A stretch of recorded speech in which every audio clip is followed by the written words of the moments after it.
I see in verse 6, also her daughters who are on the mainland will be slain by the sword. But on the main, I see verse 8 on the mainland with the sword and battering rams and all that. I don't know. Can you take anything? She will be a place. She will be a place. Verse 5 for the spreading of nets in the midst of the sea. It's the phrase for the island city of fire. Does that okay? So she will be a place. Now, okay, that's a distinct characteristic of what will happen. In verse 3, though, in the context of that, on the mainland with the sword, verse 8. What do you think, Dr. of I will bring many nations against you? How do you look at that one historically? Yeah, I mean, I wrote a paper on this and then made this video that everybody can go to our channel. And when they do subscribe, we're like 41 subs away from 5,000. I just noticed. So we'll plug there. Thank you for that, Daniel. The link is in the video description now. So take 5 seconds to click on that. Because I think, part.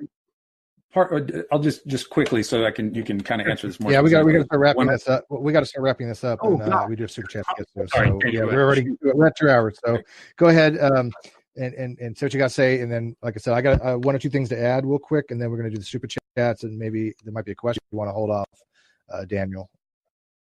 I have looked at many nations. So for me, and this is just me, and I'll go back and dig through a little bit more. I look at the things that God says, I will bring many nations against you.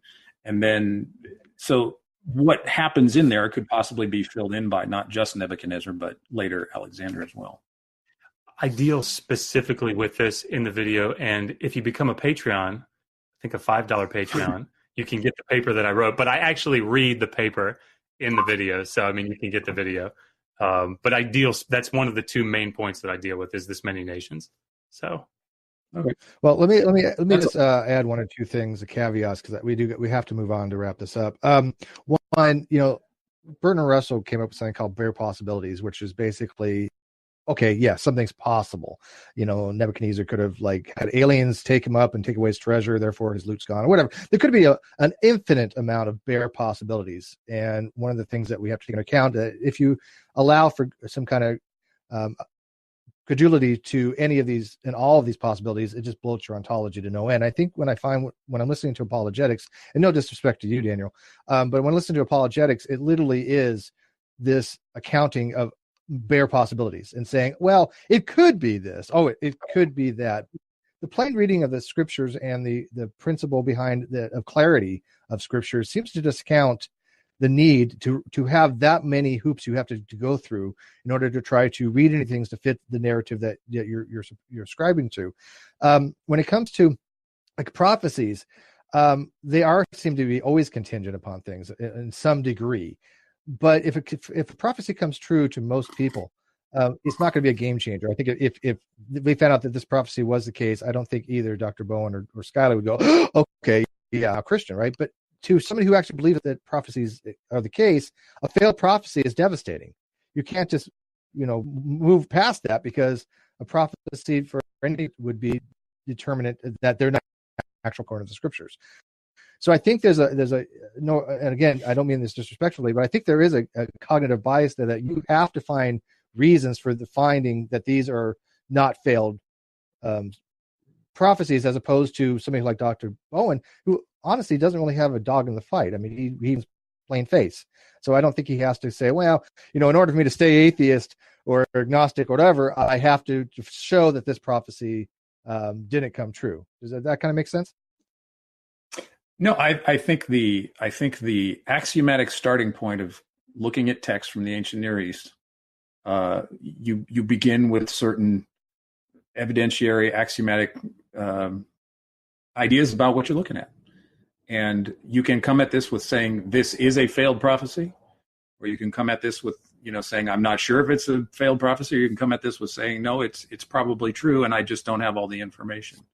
And so like I said a few minutes ago, I hold it with an open hand. I think there is more information that we don't have, but I fully believe, and when you interpret history, there are always possibilities on both sides, and you have to land on one point or the other. in regards to that. And I am not to avoid going back and looking at something. I will certainly go back and look at the stuff that I looked at about a month ago or two and just kind of rehash it. But no, I'm perfectly willing to examine it and see why and have further discussions. That's how I learn, and that's what I wanted to come on tonight. I wanted to learn. Yeah, no, and we live these kinds of discussions, and we do appreciate you coming on. Hopefully that you and Dr. Bowen can maybe continue onwards and get a dialogue on that. Yes, Dr. Bowen. Just 5 seconds. What I would say in light of that, to maybe be like a challenge to maybe your interpretive approach, if you're looking for that, is we have a lot of Mesopotamian, particularly in Akkadian prophecies, right? Particularly in the Neo-Assyrian period. They're well published in translation. If you go back and read through those prophecies, would you go to the same lengths to try to reconcile them if they fail? And why? And I don't want you to answer that, but I mean, it's something I think to think about, because the Bible is not alone in its prophecies, right? I mean, like, this is an ancient Near Eastern thing. So, but I think you have to have a standard by which you measure failure or success of a prophecy. I think that gets to the heart of your question. Well, I agree, but I think Skylar kind of wrapped it up pretty well. That if you look at it just direct on, I mean, the prophecy does seem to have failed. I mean, you say the key word there, Steve. It seems, and I agree. It seems like. Well, yeah. Again, I mean, these are all subjective things to some degree. I mean, we all have our own biases. We all have the way of looking at. We're all kind of having a persuasive argument here. I mean, people come on and they have the listen and say, okay, who's more convincing? And now, granted, all the people in here are very erudite and very educated on the topic, especially on the Bible, far more than I could ever hope to be. So it's not a matter of like a cult of personality who's more likable. I mean, don't side with Skylar or Dr. Bowen because you happen to like them over Dan or something like that. Dan, you're very personable. I like them both. They're great. Well, they're two of my favorite people. But when I'm looking as an observer and I'm just having to look, okay, how do I look at this prophecy? I don't very little. We've talked about it before, I guess, but I have to say, to me, it appears to be a failed prophecy. Now, as you said, well, its appearances are seeming, but that's all a person can really go by. So when people look into this, they have to make their own judgments on it. But maybe there could be more communication between you and Dr. Bowen on this, and he can kind of, give you the more technical aspects of the biblical history on it, and see if you don't, change your position on it. And if you do, maybe or maybe not change your whole paradigm. I don't know. To me, if there's a failed prophecy, it kind of is indicative of the Bible maybe not being as able to predict the future as much as it thinks it's able to. Right? I don't think that really exists that much. In 25 years, I've had my exegetical eyes open to many things, and I'm not. I personally, obviously, I think it is a fulfilled prophecy to some extent, but obviously I think there's information that's missing.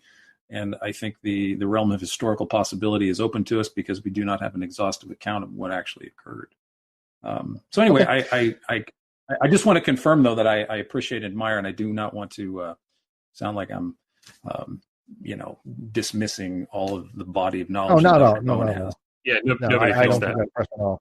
You seem like a really good guy. I really appreciate it. And I don't want anybody leaving any negative comments for you either, because I think you put forth your position very, very educated wise. Dr. Bowen, just to let you know, when I found out it was Dr. Bowen, I volunteered because I've watched you a couple of times, Dr. B, with Aaron Ra. I've spoken with Aaron Ra personally myself about Isaiah 53, and I know he did a video with you on that. And I came on because I wanted to kind of hear your perspective on stuff and to learn a perspective that I have not heard before. So that was part of the intent of why I volunteered. So thank you, Dr. B, for being patient. And you want to be on with Skylar too, right? You volunteered because Skylar was on. I'm nowhere near as cool as Dr. Bowen is.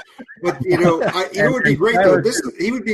Daniel would be great to come on Digital Fiction. He would be actually a great guest to come on our show one day. Because I think a really smart guy, really interesting, really thoughtful. No, I totally appreciate Daniel. Yeah, people shouldn't really say any negative comments about it. We just have a disagreement opinion when it comes to scripture and how we interpret it. But yeah, this was a great show.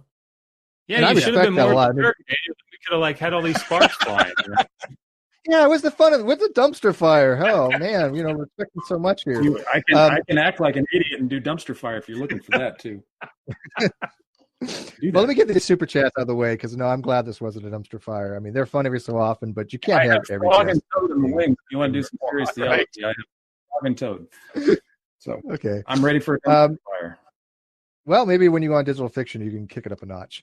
Let me read these off real quick. Wesley Skinner, $10. He doesn't know who Skylar is. Listen here, fellow audience members. After this show, y'all go need to sub to his channel and start listening to the things Christians will defend once Skylar corners them. Yeah, that's Skylar has really good discussions. Not going to front.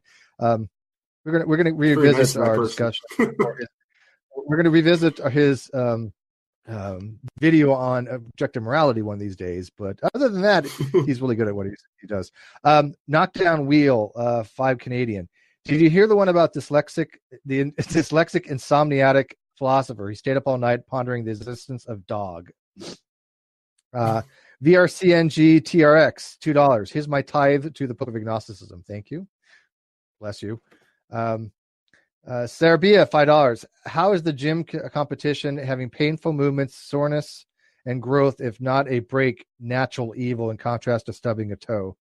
Well, I mean, I don't think soreness would be a natural evil. That's actually, beneficial. That tells you that your muscles are growing after or they, healing after you've worked out. I mean, stubbing a toe is just a gratuitous, evil that happens. That's natural. It's not because of free will. So even the free will theodicy doesn't really have an accounting for that, right? It wasn't intended to. That wasn't Plantinga's.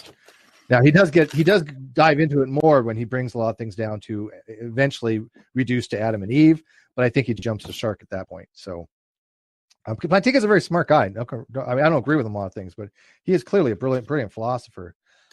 Brian Stevens, $2. The Skylar, he's got better kids. Checkmate atheist. Okay.